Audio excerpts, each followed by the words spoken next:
भला दुनिया में ऐसा कौन हो सकता है जिसे सुख प्रिय ना हो? सभी को सुख प्रिय होता है। तो क्या है सुखी जीवन का सूत्र? जानते हैं इस छोटी सी कहानी से।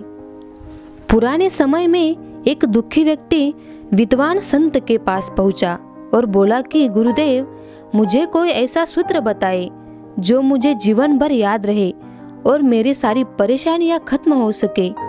मेरे पास इतना समय नहीं है कि मैं रोज आपके प्रवचन सुनने यहाँ आऊं। संत ने उसकी बात ध्यान से सुनी और कहा, संत ने कहा कि हम यहाँ कुछ देर रुकेंगे।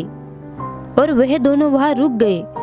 थोड़ी ही देर में एक धनी व्यक्ति की अर्थी वहाँ आई और उसके कुछ देर बाद एक गरीब व्यक्ति की अर्थी लेकर कुछ लोग पहुँचे। अमीर और गरीब दोनों लोगों के शवों को स्मशान में जला दिया गया। इसके बाद संत उस व्यक्ति को लेकर अपने आश्रम लौट आए। संत ने उससे कहा कि तुम कल फिर आना, मैं तुम्हें कल उपदेश दूंगा। अगले दिन सुबह सुबह ही वह व्यक्ति फिर से संत के पास पहुंच गया।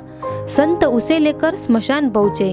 संत ने अमीर की चिता से एक मुट्ठी राख उठाई और एक मुट्ठी राख गरीब की चिता से उठाई। दोनों मुट्ठियों की राख दिखाते हुए संत ने कहा कि ये देखो, अमीर हो या गरीब, दोनों एक समान है।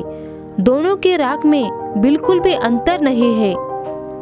इसलिए हमें धन कमाने के लिए कभी भी गलत काम नहीं करना चाहिए। निजी स्वार्थ में दूसरों को कष्ट नहीं देना चाहिए, क्योंकि मृत्यु के बाद कोई भी व्यक्ति अपने साथ कुछ भी ले जा नहीं सकता है। संत की बातें सुनकर व्यक्ति को सुखी जीवन का एक ऐसा सूत्र मिल गया था जिसने उसकी सारी परेशानियों को हल कर दिया।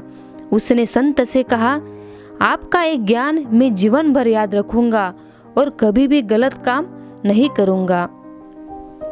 तो इस कहानी से हमें क्या सीख मिलती है? मृत्यु अटल है।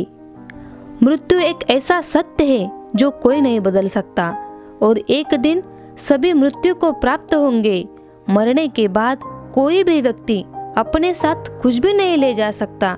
इसलिए गलत काम करने से बचना चाहिए। जो लोग इस बात का ध्यान रखते हैं वे जीवन में कभी भी दुखी नहीं होते हैं।